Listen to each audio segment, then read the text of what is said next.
देखो, बड़ी अंदर की बात है कि आप लोग दिन भर साधन करते हैं, लेकिन जब आप शयन करते हैं तो असावधान हो जाते हैं। बस वहां आपको समझना है, शयन का समय आप अंतिम समय समझो। उस समय इधर उधर देखो मत, इधर उधर चिंतन मत करो। बहुत सूक्ष्म बात है। आपकी रात पवित्र जाएगी, आपकी रात भजन में जाएगी, और आपकी रात प्रकाश में होगी, अंधकार में नहीं होगी। और ये गुरु कृपा से प्रारंभ में ही बात डाल दी गई थी कि सोने के समय जरूर बैठना है, शयन करने के पहले हमें बैठना है। कुछ बातें डिलीट करनी है, कुछ बातें पुनः स्थापित करनी है। बैठकर हमें अपनी दिनचर्या पर दृष्टि डालनी है।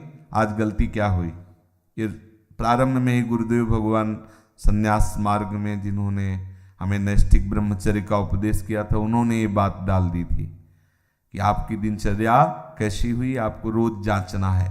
उनमें से जो गलती हुई वो अपने दिमाग में बैठालना है। जो बातें आपके साधन के विरुद्ध है उनको नष्ट करना है। उनका नष्ट करना मतलब उनको स्वीकार ना करना होता है। जो गलती हुई आगे से ना हो, क्यों हुई ऐसा समझो। और ये सब करने के बाद एकदम शांत हो जाओ और भगवदाकार, जैसे कोई मरने पे नहीं होता, सारी वृत्तियां समेट लेता है और बस। अब शयन हमारा ठीक होना चाहिए।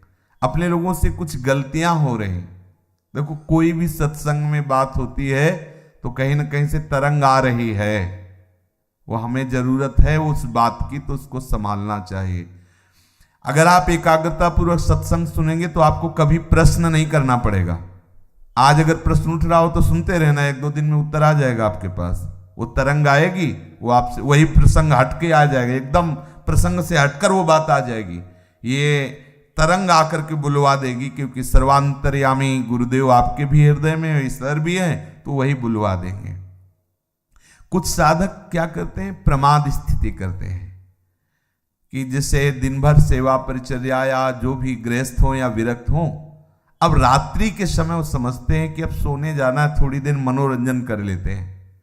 तो मोबाइल है, टीवी है या मानसिक है, वो इधर उधर मन को, और फिर शयन करते हैं। उनकी रात पूरी अंधकारमय काल रात्रि हो जाती है, साधन को नष्ट करने वाली बन जाती है और अशांति।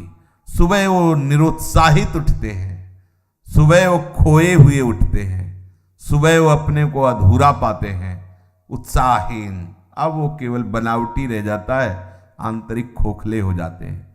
इसलिए आप रात्रि को संभालिए, रात्रि को संभालिए। शयन के समय आप बहुत सावधान रहिए, तो सुबह आपका संभल जाएगा। सुबह संभल गया तो पूरा दिन संभला रहेगा, रात्रि संभल गई तो पूरा जीवन संभला रहेगा। बहुत ही एकांतिक वार्ता है। आप शयन के समय कभी मोबाइल मत चलाइए, क्योंकि मोबाइल एक ऐसी वस्तु है जो पूरे विश्व ब्रह्मांड को अपने में समाये हुए है। वो गूगल क्या कहते हैं, जो भी सर्च करो सब उपस्थित कर देता है। बलिहारी ऐसी सिद्धि तो महात्माओं में भी कभी कभी नहीं होती थी, जैसी सिद्धि मोबाइल में है। नहीं, सर्च करो, हर विषय लो। महात्मा भी है तो एक सब विषय का थोड़ी वो सिद्ध होता है, वो तो भगवत विषय का सिद्ध होता है। और जो मोबाइल है वो हर विषय का सिद्ध है। आप किधर भी सर्च, बोले राधा कृपा तो वो राधा कृपा कटाक्ष शुरू कर देगा, और वहां से सत्संग तो राधा केली कुंज से सत्संग शुरू कर देगा। और कुछ भी तो और कुछ भी शुरू कर, जो चाहो। हाँ, हरि कृपा कछ दुर्लभ नहीं तो मोबाइल कृपा कछ दुर्लभ नहीं, जो चाहो सब। अब साधक तो वैसे ही, जो साधक का मन है वैसे ही मतलब तूफान समझो। अब उसको एकांत मिला, शयन, दरवाजा बंद, बोले अब तो भजन करते हुए डूबना है, वो डूब गए। मोबाइल बहुत बड़ा सहयोगी भी है। जैसे हम गुरुजनों के वचन उसमें रखे हुए हैं, सत्संग, तो आप अगर मान लो बहिर्मुख हो रहे हैं उस समय, अब कुछ सत्संग अपने रखे जाते हैं कि ये सत्संग हमारे लिए औषधि, जैसे खांसी की अलग दवा, बुखार की अलग दवा होती ना, ऐसे ही अपने लोगों को भी अपनी डायरी में, जैसे ना कि जब साधक को काम सताए तो कौन से सूत्र चाहिए, वो अपने तय कर लेते हैं कि ये बात इसको नष्ट करने। जब साधक को क्रोध सताए तो कौन कौन से सूत्र, जब हमारे अंदर ऐसी, तो वो चीजें एक अलग होती हैं। तो मोबाइल मानो एक नई डायरी, उसमें आप अपना चयन कर सकते हैं कि 4 सत्संग शरणागति के हैं, 4 सत्संग ये वैराग्य के हैं, 4 सत्संग ये अनुराग के हैं। जब हमारा मन जहां विचलित हुआ तो ये हम सुन सकते हैं। तो अगर हम कुमार्गगामी प्रयोग करें तो बहुत बड़ा हमारे लिए हानिकारक है, और अगर सन्मार्ग में साधक के लिए वास्तुतः नहीं जरूरत है। अगर सही पूछो तो भगवत कृपा से नहीं जरूरत है। अब लौकिक ये सब व्यवहार की तो बात अलग ही है, वो क्या जरूरत नहीं है, वो गुरु कृपा से अभी तक प्रयोग में नहीं आया, अभी तक पास नहीं है। अभी लोग अपना रखते हैं तो ये लोगों के लिए ही रखते हैं, अपना करो, जो उनसे बात करो। अपने पास नाम रूपी मोबाइल है, उसको सर्च करो, जिसकी जानना चाहो जान सकते हो, जो जानना चाहो जान सकते हो। आप देखो ना, इसमें बहुत बड़ी सामर्थ्य है। जो अरे निकुंज का लाइव मोबाइल दिखा सकता है? नहीं दिखा सकता। सर्च करो इस समय राधा प्यारी कैसे मुस्कुरा रही, भला दिखा दे। राधा प्यारी कैसे, ये राधा नाम सर्च करो, आपको दिखा देगा। राधा राधा राधा राधा राधा डूबो भाई। ये शयन के समय कुछ साधक गड़बड़ी करते हैं, चाहे गृहस्थ हो चाहे विरक्त हो। आपके पास मोबाइल है, आपके कमरे में टीवी लगी हुई है, मान लो आप गृहस्थ हो, आप ऐसा सब, तो आप शयन को संभाल लीजिए। शयन में गंदी बात नहीं होनी चाहिए, गंदे दृश्य नहीं होने चाहिए।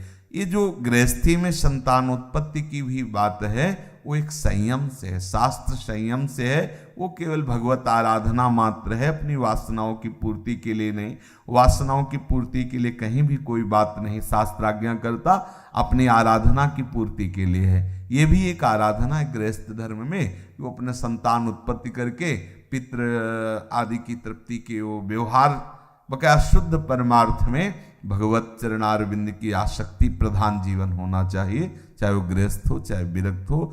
तो हम खुद जानते हैं कि हमारा मन किधर जा रहा है और हमसे क्या करवा रहा है। ये प्रार्थना है सब साधकों से, विनम्र प्रार्थना है कि आप अगर एकांत में ऐसा कुछ दृश्य देखते हो, ऐसा कुछ करते हो, तो आप ना करें। ये नियम ले लीजिए कि मोबाइल जब शयन करने जा रहे हो तो उसके पहले ही उसका स्विच ऑफ कर दीजिए।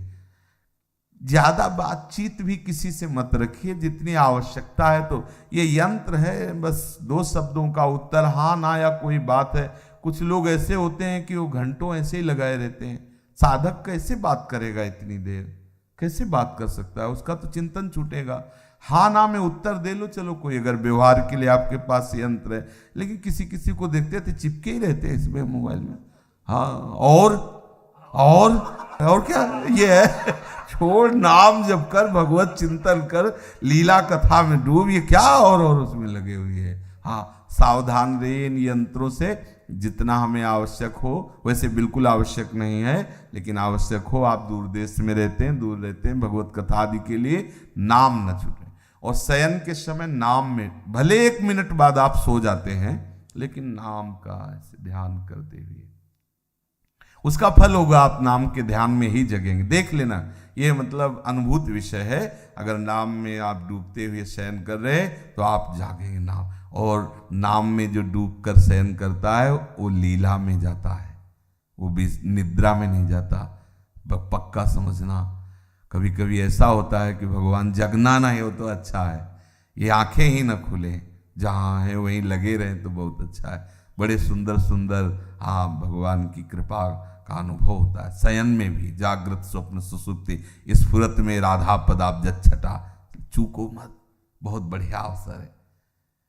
अगर आप इन बातों को ध्यान देकर सुनेंगे तो ये हृदय की बातें हम कहते हैं। मतलब देखो, एक होता है कि हम इस श्लोक बोले और इस श्लोक का अर्थ होता है भैया चले हमारा 2 घंटे का समय। हमारा केवल यही उद्देश्य है, आप सुलझ जाओ, हम आप सुलझ करके अपने प्रभु के मार्ग में सच्चाई से चलें, सच्चाई से प्रभु को पुकारें और ये जीवन लाडली लाल के चरणों में अर्पित हो जाए। इतने ही उद्देश्य। अपने लोग ना विद्वान है और ना अपनी कोई दिनचर्या में वो है कि भाई प्रवचन करना है।